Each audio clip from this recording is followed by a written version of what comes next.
tails between their legs, clearly just preliminary characters at this juncture. Wallace attempts to inflate his importance in the narrative by welcoming Mord as an esteemed member of their community. He casually dismisses the established hierarchy for warriors by disregarding the technical detail that renders him subordinate to the two nameless characters who fled. He asserts that respect amongst warriors is garnered through might, a rather obvious point considering their deity. However, their dialogue abruptly concludes when Mord exposes Woolsey's true motive, to recruit him for fight. Instead of resorting to persuasion, Woolsey implies he will compel Mord through brute force, whether he consents or not. Woolsey, oblivious to the formidable opponent before him, provocatively challenges the individual who has rapidly ascended in popularity and prestige, earning the favor of the most powerful being in their lineage. But since physical prowess trumps intellect in this clan, they both accede to a duel. Unlike the lingering essence of the war god Mord recently battled, he eagerly anticipates this confrontation.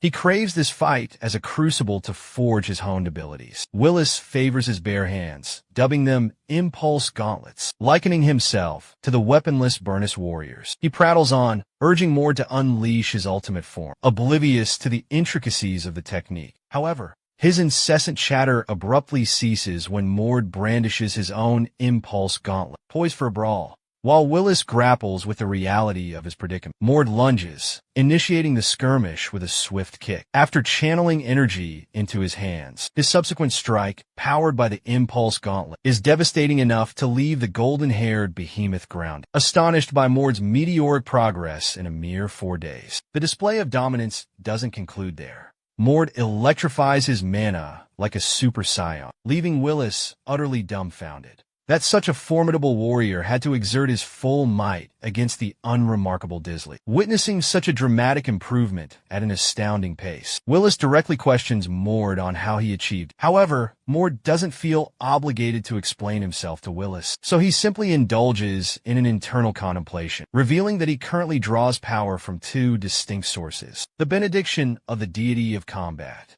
which unlocks the latent power within his divine bloodline, and the ambient mana of the world, which he mastered through his knowledge of the novel. Though a prudent warrior should know when to yield, Willis, unyielding, unleashes his concealed bestial form as a clear countermeasure to Mord's unleashed potential. He boasts of being among the privileged few, capable of mastering their inner beast and summoning it without the need for a full moon. These extraordinary individuals are known as lycanthropes, fully metamorphosing into a hulking wolf. Willis prepares to engage once more against the formidable Mord. Such a bestial transformation is a rare phenomenon. Subduing its primal rage demands unparalleled self-discipline. That's why Wooly appears so self-assured confronting Mord. The second round commences, and mirroring his prior skirmishes, Mord lunges forward, assaulting his adversary, without pausing to consider the source of his opponent's boldness. His blow is neutralized by Wallace's more substantial and resilient physique. A single strike sends Mord hurtling into a wall, inflicting considerable damage, but insufficient to compel him to utilize his sacred bloodline. With both combatants seemingly evenly matched, Mord extends the hubristic Wallace an opportunity to withdraw, uncertain of the potential unleashed by the recently awakened divine blood. Should he choose to employ it, however, the hot-headed wolf vehemently refuses to yield. Even for a creature driven by pure instinct, he displays a startling lack of self-preservation. Mord shifts his strategy, asserting his intention was to conclude the fight with a single blow, not to injure the conceited wolf's pride. Wallace, still immersed in his own grandiosity, delusionally believes he's the first to repel Mord in such a manner. At last, Mord unleashes a force for global harmony, or at the very least, the magical energy he siphoned from it. A technique gleaned from the pages of a novel he'd perused. The world bestows upon him a colossal reservoir of mana, but currently, as a solitary fragment, its generative capacity merely rivals the benediction of the god of strife. Furthermore, its duration is a fleeting 20 seconds, with the tide of combat shifting decisively in his favor. Mord conjures a formidable surge of mana within his fist, compelling Wooly to accelerate his assault. In a decisive blow poised to conclude the conflict, immense beams, contoured like his claws, launch a simultaneous attack upon Mord. Yet, Mord executes a flawlessly smooth evasion, closing the distance to point-blank range with the colossal wolf. Employing a circular kick to destabilize Wooly's defense, Mord seizes the opportunity to unleash a potent, concentrated sphere of energy directly into his foe's face. The impact sends Wooly hurtling through one of the towers, triggering its complete collapse. It was Mord's own chamber, and the realization of his excessive force dawns upon him. Because his calculations were drastically incorrect, he dispatches a few individuals to investigate the vanquished wolf. Lying inert on the floor of Mord's chamber, Wallace lies contemplative, pondering his pledge to Vidin to retrieve Mord, but he failed to honor that commitment. This defeat triggers a volatile eruption within him, forcing a new form, one far less restrained than the previous. But before Mord must resort to his untamed divine bloodlust, Erna intercedes, leaping from behind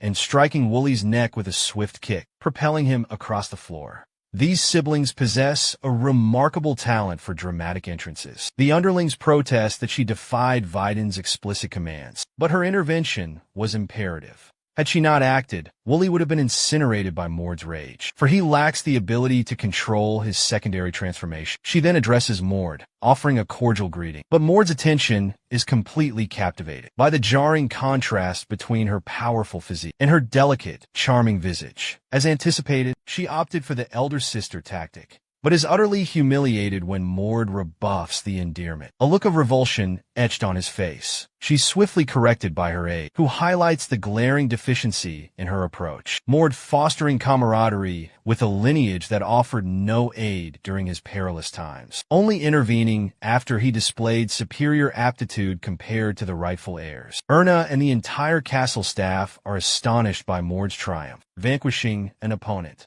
whose prowess demonstrably exceeds the requirements for advanced classification. Consequently, the competition to enlist the protagonist intensifies considerably. Before they can devise a revised tactic, a messenger abruptly intrudes, divulging intelligence. Viscount Windsor has resolved to dispatch Mord on a mission to thwart demonic forces, leaving Erna perplexed by this unforeseen turn of events. Wallace is an enigma, perpetually shrouded in surprises. Not only was his lycanthropic metamorphosis extraordinary, but his willingness to concede defeat and fully compensate for Mord's logic was also atypical for a man with such a menacing demeanor. Before he could unwind and de-stress, however, an unexpected guest arrives in the form of Kessner, who confronts Mord directly. Addressing the incessant chaos Mord leaves in his wake. But the true motive for Kessner's appearance concerns a recent predicament Mord has been grappling with, a recruitment opportunity specifically for a 10-day undertaking, a demonization prevention operation under Kessner's command. He will be accompanied by his loyal adherents. This particular dungeon type mirrors a conventional one in regards to monster generation, but the critical distinction lies in the demon's insatiable ambition to conquer the human realm. This driving force fuels the demonization process. Unlike standard dungeons, born from natural occurrences, potent demons reside at the heart of this dungeon. And contingent upon the rate of deterioration, demonization is categorized into 3 distinct phases. The initial phase exhibits a peculiar vortex, which escalates in intensity until it obscures all visibility. However, by the 3rd stage, the terrain surrounding the vortex becomes tainted, bestowing upon the denizens of the demonic realm a surge in power, should the opposing force fail to quell the 3rd wave. Before the corruption gauge reaches its apex, a dungeon breach ensues, merging the 2 realms into one. Demons encroach upon human territory, igniting a fierce conflict. Therefore, it's paramount to halt the corruption at the 2nd stage, as exceeding this threshold unleashes catastrophe upon the human world. One of the numerous reasons the Bernice lineage is lauded is that only those wielding divine blood possess the ability to penetrate the innermost depths and obliterate the core. Kessner asserts that being selected for such an undertaking is a privilege for an average warrior, given it's a life-or-death predicament. But we're referring to Mord. That individual solely pursues prospects, and when they're presented to him effortlessly, he seizes them instantaneously to circumvent the nuisance of perpetual recruitment attempts, while concurrently growing significantly more formidable. Mord's training alongside the other expedition members commences with an unexpected twist.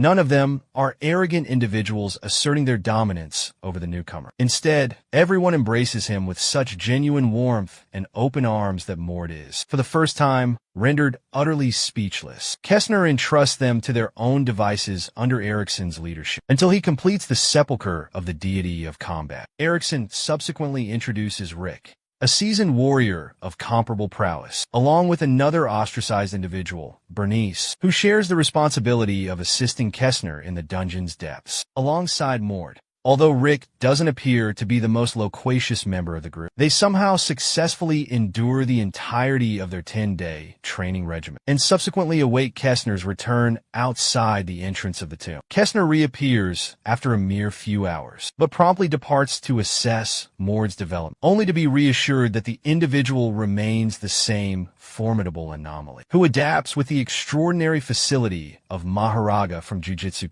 Kaisen. Ericsson reveals to Kestner that he's been instructing Mord in fundamental combat skills and advanced body reinforcement techniques, shielding him from toxins. But Mord's most astonishing accomplishment is sustaining his divine blood release for the same duration as Rick, a seasoned warrior who has honed this ability for 12 years. Mentally, Mord's potential seems limitless, expanding exponentially with each passing moment. This leaves Kestner no option but to acknowledge his prowess. Meanwhile, Mord and Rick's sparring match continues, and Mord has been reveling in the experience since the training commenced. The exhilaration of perpetual learning and rapid mastery of new skills is a long-held aspiration, a dream finally realized. This yearning stems from a devastating incident in his previous life. Finally, they prepare to embark on their mission, their meticulous preparations having essentially forged Mord into a formidable force. The team exudes confidence, certain they will conquer the dungeon effortlessly. Kestner contemplates the upcoming challenge, initially uncertain if Mord could integrate into the team within a mere 10 days, but owing to his mature demeanor, undeniably surpassing that of a typical 15-year-old, experiencing 2 lifetimes definitely has its advantages. After receiving this intel directly from a self-assured Mord, Kestner guides the squad into the impending large-scale confrontation. Conserving their energy and proceeding cautiously is paramount for victory. However, preserving their stamina for the return trip proved detrimental. The demonization has already advanced to its second phase. The operative Kestner, positioned to observe the demonization's development, discloses that a similar incident is unfolding nearby, granting them no respite.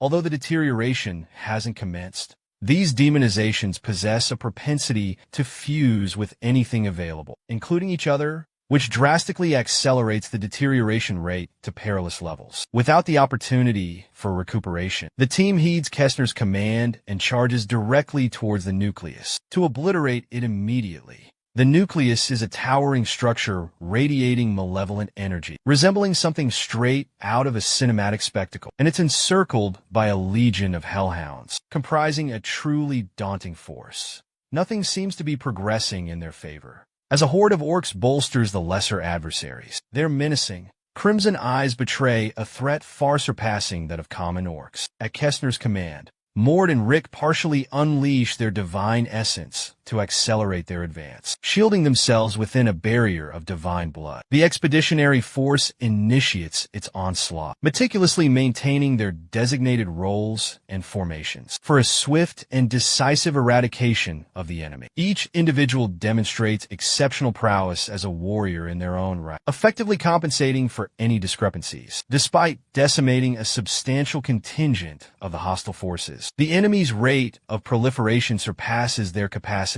to manage. Following a collective decision, the team's powerhouses, Kestner, Mord, and Rick, converge and strategize to obliterate everything in their path. With a potent, focused assault, Kestner engages the entire Athenian legion, while Mord and Rick confront the Cyclops. As Mord audaciously cleaves through the throng, Rick can't help but marvel at the prowess of this young recruit. However, Rick is nearly caught unaware when a colossal demon materializes from a smoke screen behind him. Mord's acute perception saves Rick as he obliterates the demon's maw, before it can muster sufficient energy to unleash a massive powerball at Rick. The opportunity, created by their seamless teamwork, enables the two men to synchronize their assaults and force the formidable menace to its knees. Almost instantly, the incapacitated, screeching beast is paralyzed as Mord charges his impulse attack, detonating the demon's head like an overripe watermelon. Observing such exceptional skill, Rick becomes another addition to the expanding roster of individuals who recognize